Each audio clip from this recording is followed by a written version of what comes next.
Hello student, myself Puneet Pandey, your faculty of science and technology. बच्चों, आज हमारा देश आज़ादी का अमृत महोत्सव मना रहा है। और ऐसी स्थिति में जब भारत आज़ाद हुआ तो सन 1947 में, तब से लेकर अब तक भारत में विज्ञान और तकनीकी यानी साइंस एंड टेक्नोलॉजी के क्षेत्र में भारत ने किन किन क्षेत्रों में कितनी तरक्की हासिल की है, उसको आज के वीडियो में हम लोग देखेंगे। तो चलिए शुरू करते हैं। आज का जो ये पर्टिकुलर वीडियो क्लास है, इसमें हम लोग पढ़ेंगे development in green revolution, white revolution, space, pharmaceutical industry, defence sector and the ICT, also known as the information and communication technology. तो शुरुआत करते हैं ग्रीन रिवोल्यूशन से। ग्रीन रिवोल्यूशन, जिसे हरित क्रांति भी कहते हैं, इसने भारत को बेसिकली जो खाद्यान्नों का उत्पादन था उसमें भारत को सेल्फ रिलायंट यानी सेल्फ सफिशिएंट बना दिया। शुरुआत में जब भारत आजाद हुआ था तो ऐसी स्थिति में देश में खाद्यान्नों की कमी थी, फूड ग्रेन्स एडिक्वेट अमाउंट में पैदा नहीं होते थे। और बाद में 60s में हरित क्रांति की शुरुआत हुई और इसमें बेसिकली आप कह सकते हैं हाई यील्डिंग वैरायटीज कहा जाता है, जिसे कहते हैं कि अधिक उपजाऊ देने वाली गेहूं की बौनी किस्म की प्रजातियों का उत्पादन किया गया। इनके बीजों को मैक्सिको से लाया गया था और इसके साथ साथ जो है इसमें एक्सटेंशन सर्विसेज जो है एग्रीकल्चर की, उनका प्रयोग किया गया। अलग अलग तरह के कृषि यंत्रों का प्रयोग किया गया और बहुत ज्यादा मात्रा में केमिकल फर्टिलाइजर्स का प्रयोग करके हमने उत्पादन की जो दर थी, जो एग्रीकल्चरल आउटपुट था, उसको कई गुना बढ़ा दिया। तो इसी वजह से जो हमारी हरित क्रांति है, इसमें हम कहते हैं it improve the green revolution brought about by the improved variety of seeds along with the expanded use of fertilizer and other chemical inputs. Okay, it has increased the production of food grains by 5.6 times, horticulture crops by 10.5 times, fish by 16.8 times, and milk by 10.4 times and egg by 52.9 times। यानी कि हर चीज में अगर हम देखें तो हरित क्रांति में, चाहे वो आपका अनाज हो, चाहे वो आपकी हॉर्टिकल्चर यानी कि फल देने वाली किस्में हैं, चाहे मछली का उत्पादन हो, चाहे दूध का उत्पादन हो, चाहे अंडे का उत्पादन हो, इन सभी में के उत्पादन में बहुत ज्यादा आशातीत इसमें वृद्धि हुई। और जिसकी वजह से हमारा जो देश है वो फूड डेफिशिएंट कंट्री से फूड सफिशिएंट या सरप्लस कंट्री में कन्वर्ट हो गया। ठीक है। The Green Revolution contributed to widespread reduction of the poverty, averted hunger for millions, raised incomes, reduced greenhouse gas emissions, reduced land use for agriculture, and contributed to the decline in infant mortality। तो जब green revolution हुआ तो जो किसानों की आय में वृद्धि हुई, तो उससे जो पॉवर्टी यानी कि जो गरीबी है उसमें कमी आई, लोगों को खाद्यान्न मिला, तो जाहिर सी बात है उनकी भूख जो है क्षुधा वो शांत हुई, लोगों की इनकम बढ़ रही है, green house gases emission reduce हुआ और साथ ही साथ लैंड यूज ऑफ एग्रीकल्चर इसमें रिडक्शन आया। और इन्फेंट मॉर्टेलिटी, जब आपका न्यूट्रिशन, जब पोषक पदार्थ आपको ज्यादा मात्रा में मिलते हैं, बच्चों को मिलते हैं, तो ऐसी स्थिति में उनकी मृत्यु दर में भी कमी आती है। तो ग्रीन रेवोल्यूशन की खास बात ये रही कि इसकी सहायता से जो है हमारे देश में हर प्रकार से अगर हम कहें तो देश को लाभ ही लाभ प्राप्त हुआ। ये भारत की जो तकनीकी क्रांति है, जो टेक्नोलॉजिकल अचीवमेंट था, उसमें high yielding seed varieties, different kind of chemical fertilisers और अलग अलग तरह के एग्रीकल्चरल जो इंस्ट्रूमेंट्स हैं जैसे कि ट्रैक्टर्स वगैरह हैं, इनके प्रयोग से जो है बहुत ज्यादा मात्रा में लोगों को फायदा मिला। In 1947, India produced 6 million tons of wheat, which was grossly inadequate to meet the total demand, forcing the country to depend on large-scale imports. Basically, 1947 में भारत जो है इसमें केवल 6 मिलियन टन, ठीक है, केवल 6 मिलियन टन जो है लगभग 60 लाख टन गेहूं का उत्पादन हुआ था, जो कि एकदम ना के बराबर, नाम मात्र का उत्पादन होता था। और भारत को जो है दूसरे देशों जैसे कि अमेरिका जैसे देशों से इन्होंने एक समझौता किया था जिसका नाम था PL480। और इस समझौते के तहत जो है अमेरिका से हमें अनाज मिलता था खाने को, from ship to mouth strategy. जो हमारी इकोनॉमी थी फ्रॉम शिप टू माउथ थी, अनाज सीधे बंदरगाह पे उतरता था और सीधे जो है राशन की दुकानों पे चला जाता था। तो भारत ने वो दिन भी देखे जब हमारे पास अनाज की इतनी किल्लत हुआ करती थी, और हरित क्रांति के पश्चात जो है हम जो है आज की तारीख में जो एक फूड सरप्लस कंट्री में कन्वर्ट हो गए। और इसमें कैसे हम लोगों ने वृद्धि प्राप्त की, तो लैंड रिफॉर्म्स हुए हैं, इरिगेशन फैसिलिटीज बढ़ाई गई, फर्टिलाइजर का प्रोडक्शन किया गया, इंटेंसिव एग्रीकल्चर डिस्ट्रिक्ट प्रोग्राम्स को अपनाया गया। और अब जाके 64 में अगर आप देखें तो ज्यादा समय नहीं है, 47 से 64 तक जाते जाते केवल 12 मिलियन टन तक पहुंचे थे। आज की तारीख में हमारा जो गेहूं का उत्पादन है वो करीब 104 मीट्रिक टन या मिलियन टन के आसपास पहुंच गए हैं। तो कहां हमने शुरुआत की थी 6 मिलियन मीट्रिक टन से, और आज की तारीख में हम 104 मिलियन मीट्रिक टन के आसपास जो है हम गेहूं का उत्पादन कर रहे हैं। तो ये सब संभव हो चुका है किसकी वजह से? That is due to green revolution. तो 60 तक का तो कुछ हो नहीं पा रहा था। 61 में गवर्नमेंट ने एक कमीशन अपॉइंट किया, और जिसने जो है कि ग्रीन रेवोल्यूशन के लिए जितनी भी प्रकार की crop productivity, the feasibility of increasing the crop productivity under the prevailing Indian ecological conditions, इनके बारे में इसने अध्ययन किया। As a result of various steps taken by government of India, the wheat scenario in our country has completely changed. तो इस commission की जो संतुष्टि थी उनको गवर्नमेंट ने अपनाया, और उसकी सहायता से जो है भारत में एग्रीकल्चर आउटपुट धीरे धीरे बढ़ने लगा।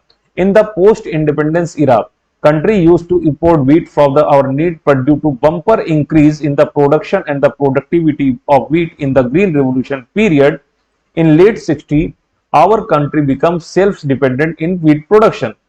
At present, country is producing much more excess wheat than the requirement, and godowns are overflooded with wheat. तो आज की तारीख में वही है कि पहले तो हमारे पास एक पर खाने के लिए अनाज हुआ नहीं करता था, लेकिन हरित क्रांति की में जो तकनीकी अचीवमेंट हमने, टेक्नोलॉजिकल अचीवमेंट जो हमने अचीव किया, उसकी सहायता से आज की तारीख में हम लोग फूड सफिशिएंट कंट्रीज में कन्वर्ट हो गए। ठीक है, तो दूसरा रिवोल्यूशन जो हम लोग पढ़ने जा रहे हैं वो भी टेक्नोलॉजिकल बहुत बड़ा अचीवमेंट रहा, दैट इज व्हाइट रिवोल्यूशन या ऑपरेशन फ्लड कहते हैं। तो चलो देखते हैं इसमें। At the time of independence, India was not only importing food grains but also milk product like baby food, butter and चीज। तो हम लोग जब आजाद हुए तो हम लोग बेबी फूड बाहर से, विदेशों से, यूरोप से आता था, बटर बाहर से आता था, चीज ये भी विदेशों से हमें इंपोर्ट करना पड़ता था, क्योंकि भारत में दूध का प्रोडक्शन एडिक्वेट अमाउंट में नहीं था, बिल्कुल अनाज जैसी स्थिति थी। In 1955 India was importing 500 tonne of butter and 3000 tonne of baby food from dairy companies in Europe. तो यूरोप से हमें ये सारा सामान मंगाना पड़ता था। The operation flood launch on 13 January 1970 was the largest dairy development program. It is important to note that it was the largest dairy development program in the world. This was a landmark project of National Dairy Development Board of India. Thanks to White Revolution, India became self-sufficient in the milk production. तो 13 जनवरी 1970 को operation flood या white revolution की शुरुआत होती है, और इसके लिए नेशनल डेयरी डेवलपमेंट बोर्ड की स्थापना की जाती, जो कि भारत में दूध के उत्पादन को बढ़ाने की दिशा में इसने काफी मदद की। That white revolution was one of the biggest rural development programme. Doctor Kurien, and this doctor Kurien, doctor Verghese Kurien is the name of the scientist, was instrumental in the developing the Amul, everyone knows about Amul right now, that is Amul brand of the marketing of the milk and milk product of Thera Milk Union and trademark being registered. तो basically doctor Kurien जो थे, उन्होंने जो है, जब ये केरला के रहने वाले थे, डॉक्टर वर्गीश कुरियन, वहां से इनका जन्म हुआ था, और जब ये गुजरात में पहुंचे तो वहां के किसानों का बड़ा ही दोहन हो रहा था, उनका बड़ा एक्सप्लॉयटेशन वहां की लोकल मिल्क कंपनी कर रही थी, और जो गुजरात के किसान थे, इनका मिल्क जो है वो कंपनी सस्ते दामों पे खरीदती थी और बॉम्बे में उसको बेचती थी। तो डॉक्टर कुरियन जो है, इन्होंने जो है कोऑपरेटिव सोसाइटी की स्थापना की, that was the name the Amul Anand milk union limited कहते हैं इसको, इसका फुल फॉर्म है अमूल का। और इसने जो है, जैसे कि जो किसान 1 लीटर या 2 लीटर दूध ही पैदा कर सकता है, तो जाहिर सी बात उसको वो 2 लीटर दूध लेके बंबई तक तो जाएगा नहीं। तो ऐसे छोटे छोटे किसान जिनके पास कम मात्रा में दूध का उत्पादन होता था, उन्होंने एक कोऑपरेटिव बनाया, मतलब एक साथ वो दूध एक ही जगह पर एकत्रित करते हैं, और वो सारा का सारा दूध एक कोऑपरेटिव सोसाइटी जो बंबई के लोगों तक डायरेक्टली उनको सेल करती। इससे फायदा क्या हुआ कि जिसके पास कम मात्रा में दूध उत्पादन की कैपेसिटी थी, उसको भी सीधे बंबई जैसे बड़े मार्केट में से पैसे प्राप्त होना या अपना सामान वहां पर वो बेचना उसने शुरू किया। तो इस फायदे से यह हुआ कि लोगों की इनकम जो उस एरिया में थी वो बहुत तेजी से ग्रो करने लगी, लोगों का जो पॉवर्टी लेवल से लोग ऊपर की दिशा में उठने लगे। और जाहिर सी बात है, जब लोगों का पॉवर्टी एलिवेशन हुआ तो लोगों की मिल्क प्रोड्यूसिंग कैपेसिटी, वो भी क्या है, पहले भाई एक गाय थी और अब क्या है, 2-3 गाय रखने शुरू कर दिया किसानों ने। तो ओवरऑल लाखों लोगों, धीरे धीरे ये जो पूरा का पूरा जो प्रोग्राम था ये काफी ज्यादा बड़ा हो गया और लाखों की संख्या में किसान इससे जुड़े। और आज की तारीख में अगर हम कहें तो भारत का ये रूरल एम्प्लॉयमेंट जनरेशन प्रोग्राम की श्रेणी में अगर इसकी बात करें तो भारत का सबसे बड़ा ये रूरल एम्प्लॉयमेंट जनरेशन प्रोग्राम बन गया है, जिसने लाखों लोगों को गरीबी से बाहर निकालकर उनको एक अच्छा जीवन दिया। ठीक है, तो ये 3 लोग हैं, द अमूल ट्रिनिटी कहा जाता है इनको। इन्हीं तीनों की वजह से अमूल आज जो है वो हमारी ये ऑपरेशन फ्लड के जनक है। पहले जो ये जो है इनका नाम वर्गीश कुरियन, दूसरे इनको कहा जाता है son of the white revolution, और दूसरे हैं Tribhuvan Das Kishibhai Patel, father of the white revolution. और ये जो बगल में खड़े हैं इनका नाम है HM दयाला, और इन्होंने एक बहुत लैंडमार्क डिस्कवरी की थी जिसकी वजह से अमूल इतनी बड़ी कंपनी बन गई। He was the agriculture engineer basically in the Amul. तो इन्होंने, नॉर्मली प्रॉब्लम क्या होती है कि उस जमाने तक जो गाय का दूध होता था, तो गाय के दूध को सुखाकर उससे मिल्क पाउडर बनाया जा सकता था, लेकिन जो बफेलो मिल्क होता है, ठीक है, बफेलो का जो मिल्क होता है, उससे मिल्क पाउडर वर्ल्ड में कोई भी बनाने में सफल नहीं हो पाया था।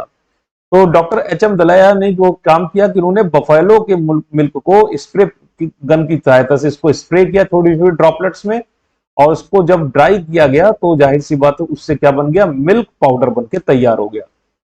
ये करने का जो इतना बड़ा टेक्नोलॉजिकल फीट इसे माना गया, वर्ल्ड में इससे पहले कोई काम कर ही नहीं कर पाया था कि बफेलो के मिल्क से milk powder banana.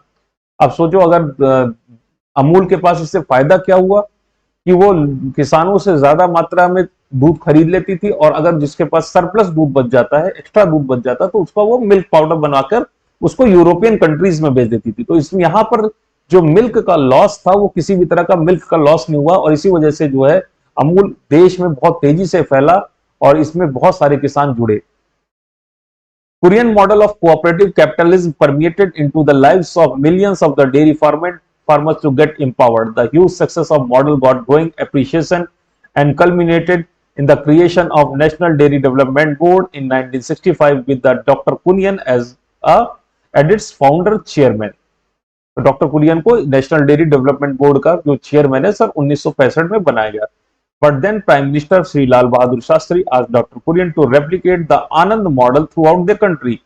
That Dr. Kurian started the Operation Flood program, which assured white revolution. तो डॉक्टर जो हमारे देश के प्रधानमंत्री थे श्री लाल बहादुर शास्त्री, जब उन्होंने इस मॉडल के बारे में सुना और इसकी सक्सेस के बारे में जाना, तो उन्होंने आनंद मॉडल को पूरे देश में रेप्लिकेट करने के लिए डॉक्टर कुरियन से कहा, और इसके बाद डॉक्टर कुरियन ने जो है डॉक्टर ऑपरेशन फ्लड प्रोग्राम या व्हाइट रेवोल्यूशन की शुरुआत की। ठीक है, the white revolution in India was successful in transforming the country from A milk deficient it is important to note that we were milk deficient at the time of the, independence, milk deficient nation to the world leader in the milk production. Right now we are number 1 in the production of milk worldwide. Okay, it helped dairy farming becoming India's largest self-sustaining industry and also India's largest rural employment provider in India. Okay, it is important to note that we are number 1 in milk production in, out of the in the world. And it is that particular program, that is Amul Cooperative or Operation Flood, is the main rural employment. It is not urban.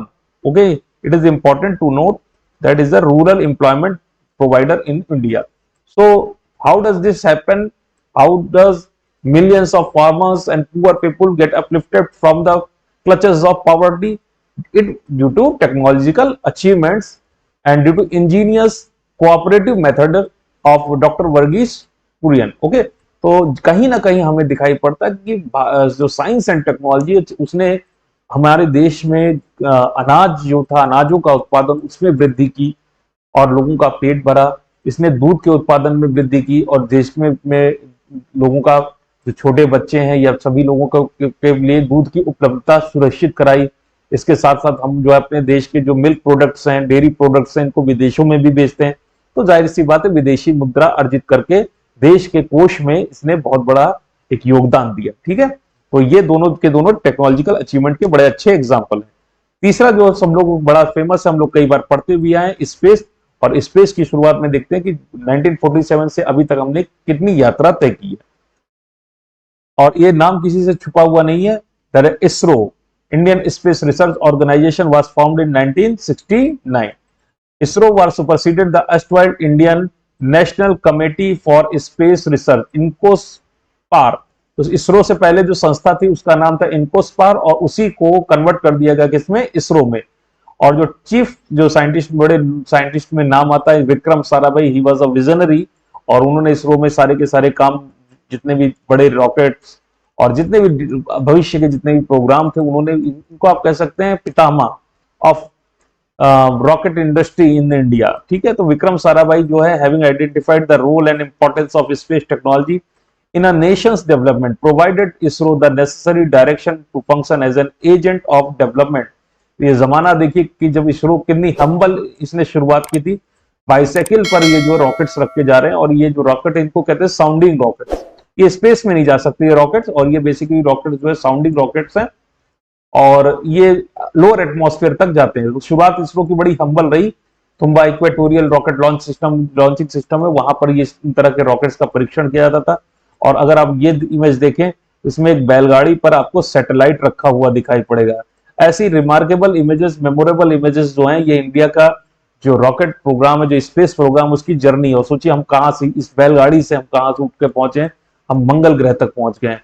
तो एक बहुत ही छोटे से वक्त में इसरो ने बहुत ऊंची छलांग लगाई है।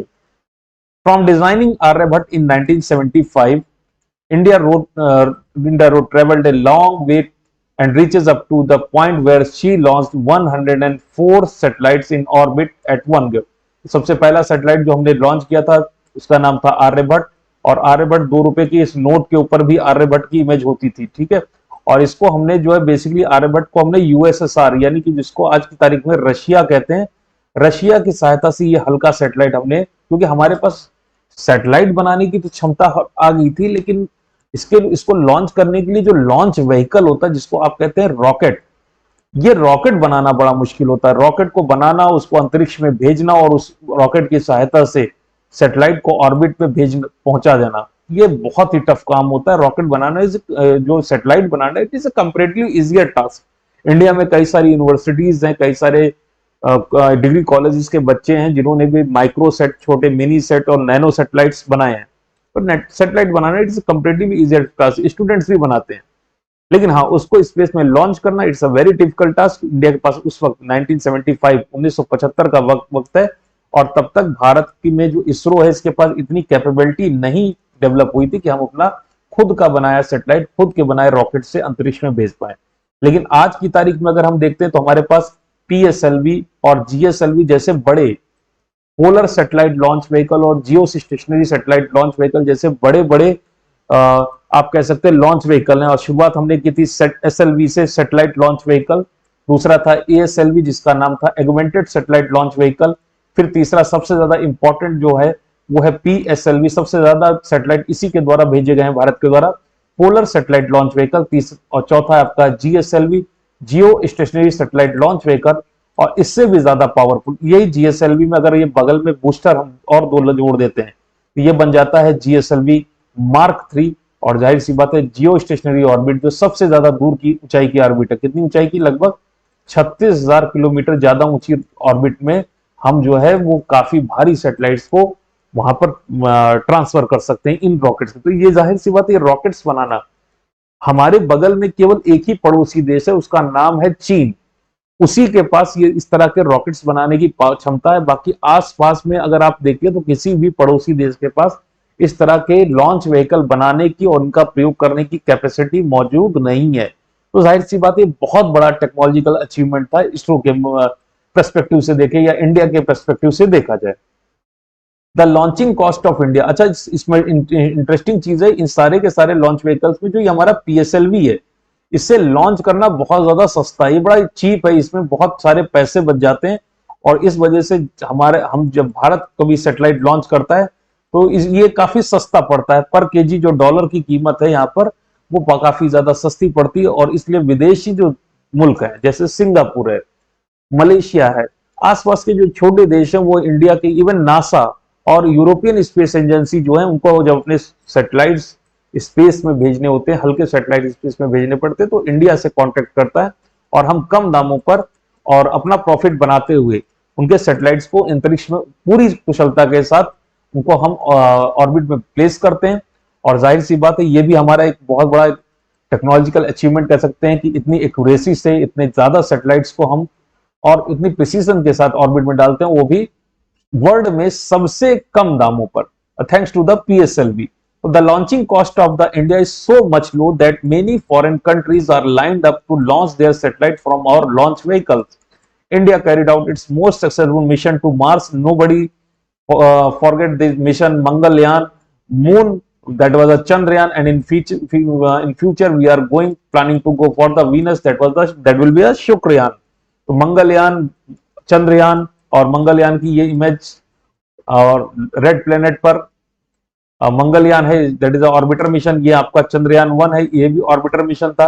और इन दोनों ने, इसने तो चंद्रयान ने तो वाटर भी खोजा है और मंगलयान एक बहुत बड़ा टेक्नोलॉजिकल अचीवमेंट था। पूरे वर्ल्ड में भारत पहला ऐसा कंट्री बन गया जिसने मार्स के ऑर्बिट में एक ही बार में पहले ही प्रयास में अपना ऑर्बिटर जो है उस ऑर्बिट में इंजेक्ट करा दिया। ऐसा करने की क्षमता या ऐसा करने की में इससे पहले चाइना, रशिया, अमेरिका, कोई भी देश सक्सेसफुल नहीं। हर देश को 2 से 3 अटेम्प्ट लगे थे, तब जाकर वो मार्स की ऑर्बिट में अपना ऑर्बिटर प्लेस कर पाया था। लेकिन भारत ने पहले ही अटेम्प्ट में मंगलयान को उसकी ऑर्बिट में, मंगल की ऑर्बिट में प्लेस कर था। ये जाहिर सी बात है बहुत बड़ा टेक्नोलॉजिकल अचीवमेंट रहा और ये हमारी साइंस एंड टेक्नोलॉजी में जो प्रगति है उसके प्रति हम उसकी क्वालिटी को ये इंगित करता है कि हम we are very capable to launch and to operate satellites and orbiter mission in the deep space. Okay, in Mangalyaan mission India became first nation in world who successfully entered her orbiter in the orbit of Mars in first attempt. Chandrayaan 1 mission was also made a big technological achievement by discovering water on the surface of moon. तो चंद्रयान 1 ने तो basically moon की surface पर water भी खोजा था, ठीक है। और ये भी बहुत बड़ा टेक्नोलॉजिकल अचीवमेंट था। इससे पहले ये करने की क्षमता किसी के पास नहीं थी। बाद में बहुत से देशों ने इस डिस्कवरी को रीवेरीफाई किया। तो इन स्पेस में हम लोग, मैंने कहा कि हम लोग बैलगाड़ी से, और देखिए कहां पर, चंद्रमा और मून, मार्स तक पहुंच गए हैं। नेक्स्ट है हमारा जो नेक्स्ट इंडस्ट्री है, जो नेक्स्ट सेक्टर है जिसमें हमने अचीव किया है बहुत ज्यादा टेक्नोलॉजिकल अचीवमेंट है, that is the pharmaceutical industry. और the Indian pharmaceutical industry in the world is the 3rd largest by volume and 14th largest in term of value. Major segment of pharmaceutical industries are generic drugs. भारत जो है generic drugs पैदा करता है, ये बनाता है। OTC मेडिसिन को कहते हैं over the counter medicine, API, active bulk drugs, vaccine, contract research and manufacturing, biosimilar और बायोलॉजिक्स, इतनी तरह के चीजें जो है भारत में बनाई जाती हैं। India has the 2nd highest number of US FDA approved plant. Food and drug administration US की संस्था है और उसके द्वारा अप्रूव्ड सबसे ज्यादा मात्रा में अप्रूव्ड प्लांट जो यूनाइटेड स्टेट्स से बाहर है वो भारत में ही है। India is the global leader of the supply of DPT, BCG, measles, इन सब की वैक्सीन सबसे ज्यादा भारत में, पूरे वर्ल्ड में सबसे ज्यादा ये वैक्सीन भारत में ही बनती है। India accounts for the 60% of global vaccine production. ध्यान दीजिए, पूरे वर्ल्ड में जितनी भी वैक्सीन बन रही है उसका 60% इंडिया में बनता है, contributing 40 to 70% of WHO demand for diphtheria, tetanus and pertussis, जिसको कहते हैं DPT, और BCG की वैक्सीन जो है इनका लगभग 40 से 70% इंडिया ही बनाता है। और मीजल्स की वैक्सीन जो है उसका लगभग भारत जो है 90% हिस्सा जो है भारत में ही बनकर तैयार होता है। India is the largest provider of generic drugs globally. Access to affordable HIV treatment from India is one of the greatest success story in medicine. और केवल HIV का ट्रीटमेंट अफोर्डेबल रेट पर इंडिया में नहीं होता। एक टर्म भी इस बीच में कॉइन हुआ था जिसको कहते हैं मेडिकल टूरिज्म। तो कई सारे देश जो हैं, हमारे आसपास के देश जो हैं, वहां पर और इवन अमेरिका से भी लोग जो है भारत आते हैं सर्जरी कराने के लिए, क्योंकि यहाँ पर सर्जरी कराने की जो कॉस्ट है वो अन्य देशों की तुलना में काफी कम है। तो जाहिर सी बात है इस तरह के टूरिज्म को यहाँ पे व्यक्ति केवल अपने कुछ मेडिकल सर्जरी कराने के पर्पज से भारत में आता है, वो मेडिकल टूरिज्म कहते हैं। और चूंकि हम कम दरों पर हाई क्वालिटी मेडिसिन और high quality services, medical services provide करते हैं, that's what we are the global leader, you can say we are the global leader in the case of medical tourism. India is one of the biggest supplier of low cost vaccine in the world because of the low price and high quality. Remember, हमारे prices सबसे कम रहते हैं लेकिन quality जो है वो world class रहती है। India medicine are preferred worldwide, thereby rightly making the country as the pharmacy of the world. और इस वैक्सीन को कोई भूल नहीं सकता, भारत में बनाई गई कोवैक्सीन, और इसकी क्वालिटी और इसकी जो एफिकेसी है, ये वर्ल्ड की किसी भी वैक्सीन से किसी भी हालत में पीछे नहीं है।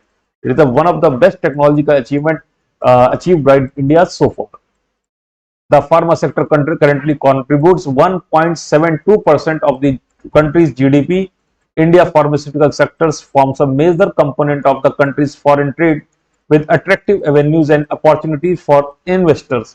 तो यार लगभग 1.72% जो है जीडीपी में जो फार्मास्यूटिकल सेक्टर है इसका एक जीडीपी में योगदान लगभग 1.72% तक है। India supplies affordable and low-cost generic drugs to millions of the peoples across the globe and operates especially Africa में, जितनी भी अफ्रीकन कंट्रीज हैं उनको जो मेडिसिन है सारी की सारी इंडिया से जाती है और ये जेनेरिक मेडिसिन होती है, इनकी एफिकेसी पूरी तरह से अच्छी होती है। इंडिया में इनकी खपत कम है लेकिन ये जेनेरिक ड्रग्स अब अफ्रीका के जो गरीब देश हैं वहां पे बहुत ज्यादा मात्रा में इसकी डिमांड है। और अगर आप थोड़ी देर के लिए सोच लें कि भारत अगर बनाना बंद कर दे ये दवाएं तो ऐसी स्थिति में अफ्रीकन कंट्रीज में बहुत ज्यादा दिक्कत हो जाएगी। And operates a significant number of United States Food and Drug Administration (US FDA) and World Health Organization Good Manufacturing Practices compliant plants। Bharat में ये सारे के सारे जो रेटिंग्स हैं इनको कंप्लाई करने वाले प्लांट्स वेल डेवलप अच्छी तरह से लगे हुए हैं और ये सारे प्लांट्स जो हैं जो दवाएं बनाने की कंपनीज हैं ये low cost per high quality generic drugs बनाकर पूरे वर्ल्ड में सप्लाई कर रही है। India has occupied a premier position among pharmaceutical manufacturing countries of the world. India is the third largest market for API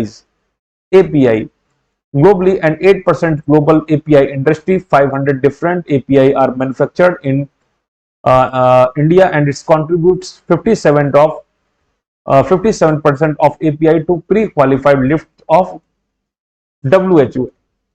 तो activated जो pharmaceutical ingredients है जैसे कि जो साल्ट्स होते हैं दवाएं बनाने के लिए, पैरासीटामोल, अब इस साल्ट से जो है कई अलग अलग तरह की दवाएं बनाई जाती है और इस तरह के साल्ट्स का निर्माण करने में भी जो भारत जो है ये it is the third largest market.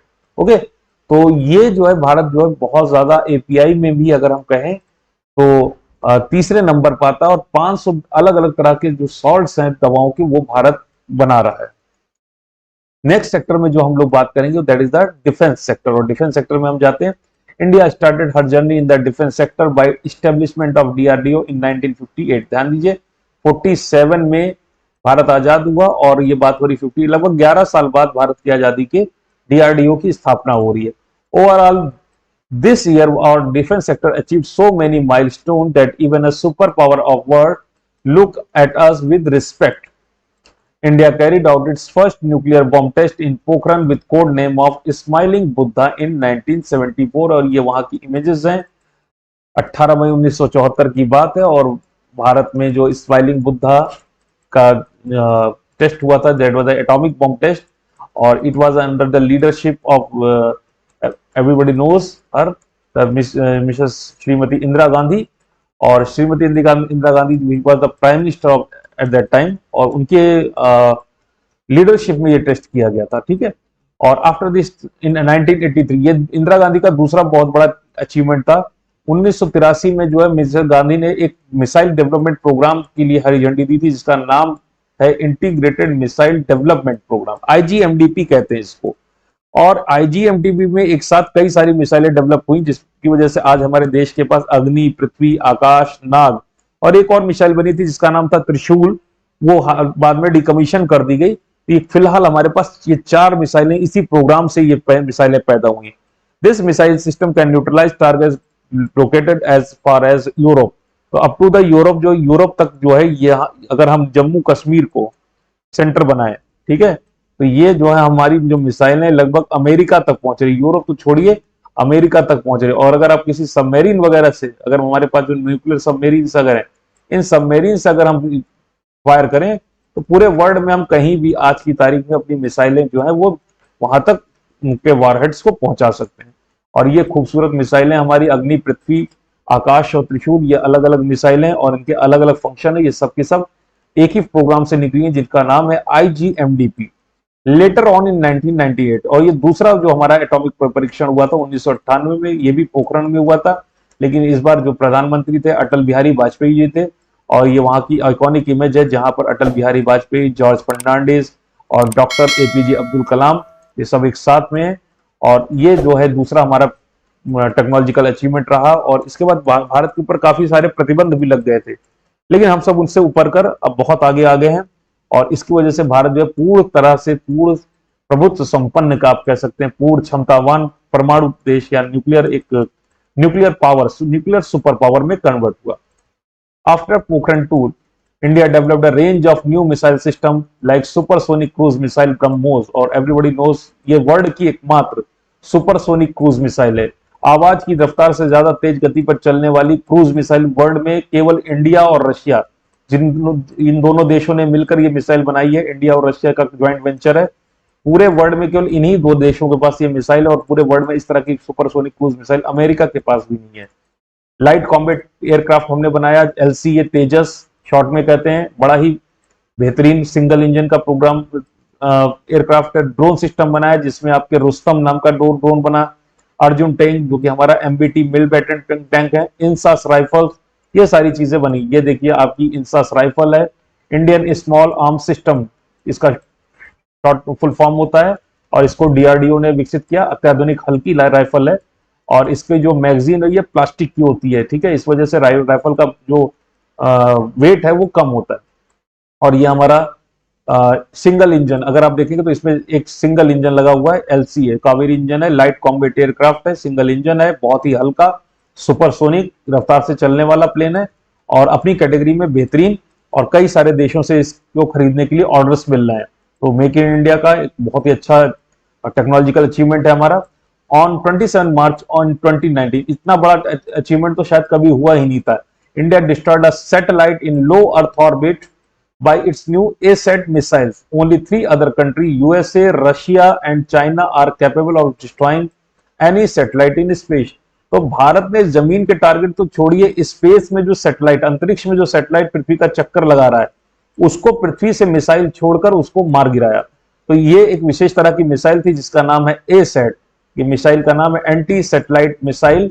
और ASAT मिसाइल जो है ये अगर इसकी लॉन्च ट्रेजेक्ट्री कर दे, ये है टारगेट हमारा सैटेलाइट, और जमीन से मिसाइल लॉन्च होती है, और लॉन्च होने के बाद जो है जाके सीधे सैटेलाइट से टकराकर उसको मार गिराती है। तो कभी इंडिया चाइना का युद्ध हुआ और चाइना के सैटेलाइट्स को अगर मारने की जरूरत आई तो ये एक नया वेपन हमारे पास है। और इतना एक्यूरेसी, आप सोचिए अंतरिक्ष में एक बहुत ज्यादा रफ्तार से चलता हुआ सैटेलाइट एक बिंदी से भी छोटा दिखाई पड़ेगा, और उससे जाकर आप बंदूक की गोली की तरह जाके टकरा जाइए। तो ये टेक्नोलॉजी के मामले में इतना बड़ा अचीवमेंट इसीलिए, केवल अगर आपने देखा होगा तो केवल 3 देश ऐसे हैं जिनके पास ये कर गुजरने की क्षमता है। तो भारत का जो तकनीकी, अगर डिफेंस में प्रॉब्लम हमारी है कि अगर हम डिफेंस में डेवलप नहीं करेंगे तो हमारा जो नेबरहुड है वो इतना होस्टाइल है हमारे लिए कि ऐसी स्थिति में चाहे वो चाइना हो, चाहे वो पाकिस्तान हो, और हमारी ऐसी लोकेशन है कि हमें हमेशा जो है दबाने की कोशिश की जाएगी, या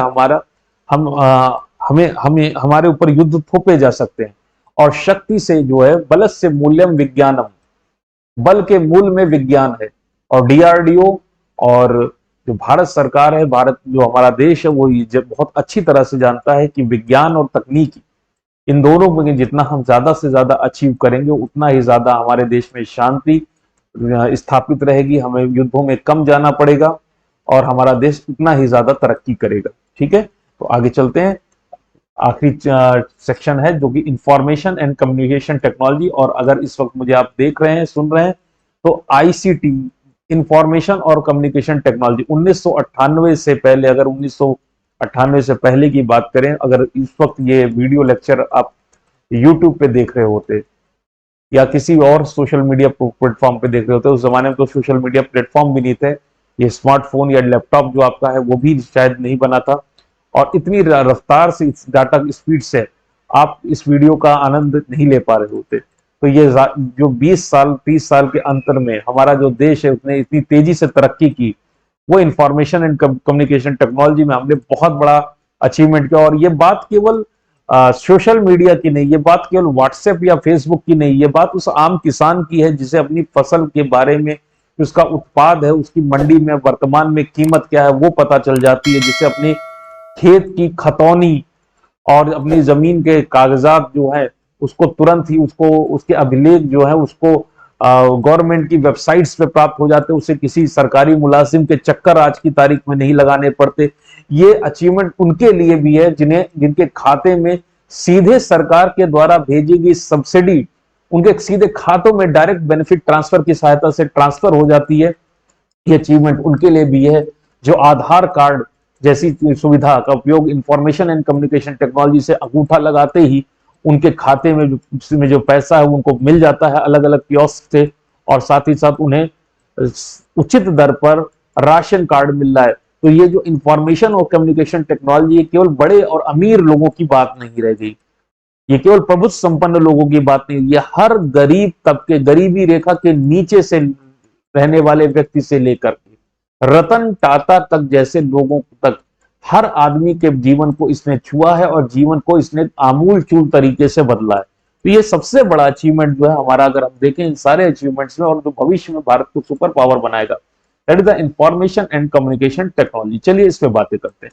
the information and communication technology ICT sector contributes over 13% to the countries GDP। और इतना ज्यादा देखिए 13% जो है बहुत ज्यादा होता है, और ये GDP में ये कंट्रीब्यूट करता है ICT सेक्टर।